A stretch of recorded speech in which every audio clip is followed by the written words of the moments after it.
আমন্ত্রণ জানাচ্ছি আপডেট সংবাদে। শুরুতেই জানিয়ে দিব গুরুত্বপূর্ণ শিরোনাম, এরপরেই থাকবে বিস্তারিত। পুরোদমে ইরান, ইসরায়েল এবং নিরীহ ফিলিস্তিনিদের মাঝে ভয়াবহ যুদ্ধ চলছে হামলা পাল্টা হামলা।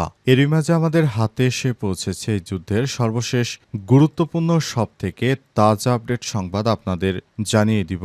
প্রথমেই জানাবো আলহামদুলিল্লাহ, বিক্ষোভে উত্তাল তেল আবিব, নেতানিয়াহুর পদত্যাগ চায় সবাই। দখলদার ইসরায়েলের রাজধানী তেল আবিবে আজ হাজার হাজার ইহুদিবাদী ইসরায়েলিরা বিক্ষোভ শুরু করেছেন। তারা গাজা উপত্যকায় হামাসের হাতে আটক ইসরায়েলিদের মুক্তির দাবিতে, গাজায় আটক ব্যক্তিদের মুক্তির দাবিতে একটি পূর্ণাঙ্গ যুদ্ধবিরতির পাশাপাশি নেতানিয়াহুর পদত্যাগ চেয়েছে। এবার নেতানিয়াহু পালাবে কোথায়? এরপর জানাবো গাজায় ইসরায়েলি হামলায় আরও নতুন করে ৭৮ জন ফিলিস্তিনি নিহত। ফিলিস্তিনের গাজায় ইসরায়েলি হামলায় আজ সকাল থেকে বিকাল পর্যন্ত অন্তত ৭৮ জন নিরীহ ফিলিস্তিনি নিহত হয়েছে। কাতার ভিত্তিক সংবাদ মাধ্যম আল জাজিরার এক প্রতিবেদনে এই তথ্য নিশ্চিত করা হয়েছে। এদিকে ইসরায়েলকে গণহত্যাকারী আখ্যা দিয়ে ব্রিক্স সম্মেলন শুরু করলেন ব্রাজিলের প্রেসিডেন্ট লুলা দা সিলভা। গাজায় চলমান ইসরায়েলি হামলাকে গণহত্যা আখ্যা দিয়ে ব্রাজিলের president Lula da Silva Rio de জেনেরোতে অনুষ্ঠিত ব্রিক্স শীর্ষ সম্মেলনের সূচনা করেছেন। সম্মেলনের উদ্বোধনী ভাষণে গাজায় ইসরায়েলের হামলাকে কড়া ভাষায় নিন্দা জানিয়ে তিনি বলেছেন, ইসরায়েল ফিলিস্তিনি জনগণের বিরুদ্ধে যে গণহত্যা চালাচ্ছে তা আমরা চুপচাপ দাঁড়িয়ে থেকে মেনে নিতে পারি না। আমরা ইহুদিবাদীদেরকে অবশ্যই শাস্তির আওতায় আনব। এদিকে ট্রাম্পকে চাপে ফেলতে মাস্কের নতুন দল যোগ দিতে পারেন ৩ প্রভাবশালী মার্কিনী। মার্কিন প্রেসিডেন্ট ডোনাল্ড ট্রাম্পের মেক আমেরিকা গ্রেট এগেইন আন্দোলনের ঘনিষ্ঠ মিত্র ও রক্ষণশীল রাজনৈতিক কর্মী লরা লুমার ভবিষ্যৎবাণী করেছেন ট্রাম্পের সঙ্গে দূরত্ব তৈরি হওয়া ৩ প্রভাবশালী মার্কিনী ইলন মাস্কের নতুন রাজনৈতিক দল আমেরিকান পার্টিতে যোগ দিতে পারেন। এই ৩ জন হলেন সাংবাদিক ও রাজনৈতিক ভাষ্যকার টাকার কার্লস, কংগ্রেস সদস্য মার্সরি টেইলর গ্রিল এবং রিপাবলিকান আইন প্রণেতা থমাস ম্যাথিউ। এবং সর্বশেষ জানাবো এনবিআরের ৬১ দিনের আন্দোলন পেছনে ছিল সরকার পতনের কাশিম বাজার কুটি। কি আছে ৮৮৫ পৃষ্ঠার নথিতে? ৮৮৫ পৃষ্ঠার নথি ফাঁস। বহুল আলোচিত টানা ৬১ দিন এনবিআর জাতীয় রাজস্ব বোর্ড আন্দোলনে নেপথ্য ছিল সরকার উৎখাতের গভীর ষড়যন্ত্র। এনবিআর সংস্কার অধ্যাদেশের বিরোধিতা করা ছিল নেহাত একটি অজুহাত। এ বিষয়ে গুরুত্বপূর্ণ সংবাদ জানাবো, বন্ধুরা সঙ্গেই থাকুন। এতক্ষণ শুনছিলেন সংবাদ শিরোনাম, এবারে বিস্তারিত। তবে তার আগে বন্ধুরা অনুরোধ থাকবে এই সংবাদটিতে একটি লাইক দিন। এই চ্যানেলে আপনি নতুন হয়ে থাকলে আমাদের সংবাদটি দেখতে দেখতে চ্যানেলটি সাবস্ক্রাইব করে রাখুন। কমেন্ট করে বন্ধুরা আপনার মূল্যবান মতামত জানিয়ে দিন বন্ধুরা আপনি বিশ্বের কোন দেশ থেকে বা বাংলাদেশের কোন স্থান থেকে আমাদের সংবাদটি দেখছেন এবং শুনছেন। আর বন্ধুরা সংবাদটি শেয়ার করে সবার মধ্যে ছড়িয়ে দিন। এবারে বিস্তারিত। বিক্ষোভে উত্তাল তেল আবিব। দখলদার ইসরায়েলের রাজধানী তেল আবিবে আজ হাজার হাজার ইহুদিবাদী ইসরায়েলিরা বিক্ষোভ করেছেন। তারা গাজা উপত্যকায় হামাসের হাতে আটকা ইসরায়েলিদের মুক্তির দাবিতে, গাজায় আটক ব্যক্তিদের মুক্তির দাবিতে একটি পূর্ণাঙ্গ যুদ্ধবিরতি চুক্তির আওতায় সমাধানের আহ্বান জানিয়েছেন। ইসরায়েলি দৈনিক ইদিয়ত আহরনত জানিয়েছে, বিক্ষোভকারীরা একটি পূর্ণাঙ্গ এবং পক্ষপাতহীন চুক্তি দাবি করেছে যাতে গাজা আটক সব বন্দী জীবিত বা মৃত মুক্তি পায়। তেল আবিবের বিক্ষোভে বহু বন্দীর পরিবারের সদস্যরা অংশ নেন। তারা যে কোনো অস্থায়ী বা আংশিক চুক্তির বিরোধিতা করে স্লোগান দেন, কারণ তারা আবারও অল্প সংখ্যক বন্দীর মুক্তি দেওয়া হতে পারে বলে আশঙ্কা করেছেন। এ সময় সমাবেশে অনেক বন্দীদের আত্মীয় স্বজনই বক্তৃতা দেন এবং প্রধানমন্ত্রী বেঞ্জামিন নেতানিয়াহু সরকারের উপর চাপ বাড়াতে আহ্বান জানান যেন কোনো বিলম্ব ছাড়াই একটি পূর্ণাঙ্গ চুক্তিতে উপনীত হওয়া যায়। এদিকে তেল আবিবের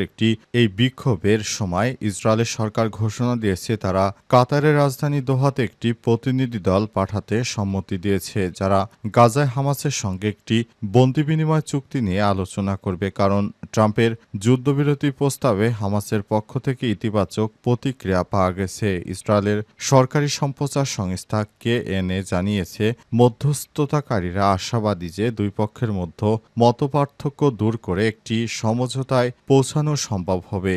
ইহুদিবাদী ইসরায়েল যেভাবে এগোতে চাইছে, ফিলিস্তিনিরা বিষয়টি এতটা সায় দিচ্ছে না, তারপরও তারা আশাবাদী। গাজায় ইসরায়েলি হামলায় নতুন করে আরও ৭৮ জন নিরীহ ফিলিস্তিনি নিহত। ফিলিস্তিনের গাজায় ইসরায়েলি হামলায় আজ সকাল থেকে পর্যন্ত ৭৮ জন নিরীহ ফিলিস্তিনি নিহত হয়েছে। কাতার ভিত্তিক সংবাদ মাধ্যম আল জাজিরা স্থানীয় হাসপাতাল সূত্র থেকে তথ্য জানিয়েছে। ইসরায়েলি সেনারা গাজার খান ইউনুস, নুসেরাত এবং গাজা সিটি সহ অন্যান্য জায়গায় হামলা চালালে এসব হতাহতের ঘটনা ঘটে। এদিকে ফিলিস্তিনি সশস্ত্র গোষ্ঠী হামাস ও ইসরায়েলের মধ্যে যুদ্ধবিরতির সম্ভাবনা তৈরি হয়েছে। এরই মধ্যে গাজায় সাধারণ মানুষকে হত্যা করে যাচ্ছে ইহুদিবাদী ইসরায়েল। একে একে নিরীহ ফিলিস্তিনিদেরকে হত্যা করা হচ্ছে। পৃথিবীর সমস্ত বাঘা বাঘা মুসলিম দেশ এখনো চুপচাপ বসে আছে, আর বাংলাদেশ আছে ফতোয়া নিয়ে। তারা বিভিন্ন অবৈধ ফতোয়া দিচ্ছে, কিভাবে শিয়ারা কাফির ইত্যাদি ফতোয়া দিচ্ছে, কিন্তু বাংলাদেশের হুজুরেরা বুঝতে পারছে না যে শিয়া সুন্নি কোনো ভাগাভাগ নেই, আসলে নিরীহ ফিলিস্তিনিদেরকে হত্যা করা হচ্ছে। এজন্য আমাদের পাশে দাঁড়ানো উচিত। তারা শিয়াদেরকে যেভাবে ব্লেম দিচ্ছে, কিন্তু প্রকৃতপক্ষে দেখা যাচ্ছে শিয়ারাই সব থেকে বেশি সহায়তা করছে ফিলিস্তিনিদের, কিন্তু সেই শিয়াদেরকেই মুসলিম নামধারী কিছু আলেম ওলামারা তারা সরাসরি এই শিয়া সম্প্রদায়ের লোকজনকে নানা অপবাদ দিয়ে থাকে। তবে শিয়ারা মুসলিমদের, অর্থাৎ যারা সুন্নি মুসলিম, তাদেরকে অপবাদ দেয় কিনা সে বিষয়টি এখনো স্পষ্ট করা হয়নি। ইহুদিবাদী ইসরায়েলেরা যেভাবে নিরীহ ফিলিস্তিনিদের হত্যা করছে, সেটি কোনোভাবেই কাম্য নয়। ইসরায়েলকে গণহত্যাকারী আখ্যা দিয়ে ব্রিক্স সম্মেলন শুরু করলেন লুলা। গাজায় চলমান ইসরায়েলি হামলাকে গণহত্যা আখ্যা দিয়ে ব্রাজিলের president Lula da Silva Rio de জেনেরোতে অনুষ্ঠিত ব্রিক্স শীর্ষ সম্মেলনের সূচনা করেছেন। সম্মেলনে উদ্বোধনী ভাষণে গাজায় ইসরায়েলের হামলাকে কড়া ভাষায় নিন্দা জানিয়ে তিনি বলেছেন, ইসরায়েল ফিলিস্তিনি জনগণের বিরুদ্ধে যে গণহত্যা চালাচ্ছে তা আমরা চুপচাপ দাঁড়িয়ে থেকে মেনে নিতে পারি না। ফিলিস্তিনি সংকট নিয়ে সরব হয়ে লুলা আরও বলেছেন, যুদ্ধের অস্ত্র হিসেবে ক্ষুধা বা অনাহারকে ব্যবহার করা সম্পূর্ণ বেআইনি অগ্রহণযোগ্য। লুলা দৃঢ়ভাবে ব্যক্ত করেছেন, এই সংকটে একমাত্র স্থায়ী সমাধান হল দখলকৃত ভূখণ্ড থেকে ইসরায়েলে সরে যায় এবং ১৯৬৭ সালে সীমারেখার ভিত্তিতে একটি স্বাধীন ফিলিস্তিন রাষ্ট্র প্রতিষ্ঠা করা। ২ দিনব্যাপী ওই ব্রিক্সে সম্মেলনে ব্রাজিল, রাশিয়া, ভারত, চীন, দক্ষিণ আফ্রিকার নেতাদের পাশাপাশি সম্প্রতি জোটে যুক্ত হওয়া নতুন সদস্য দেশগুলোর প্রতিনিধিরাও অংশ নিয়েছেন। সম্মেলনে বৈশ্বিক পশ্চিমা আধিপত্যের বিরুদ্ধে উদ্বেগ প্রকাশের পাশাপাশি সদস্য দেশগুলোর মধ্যে অর্থনৈতিক ও কূটনৈতিক সহযোগিতা বৃদ্ধির বিভিন্ন প্রস্তাব আলোচনায় আসবে বলে ধারণা করা হচ্ছে।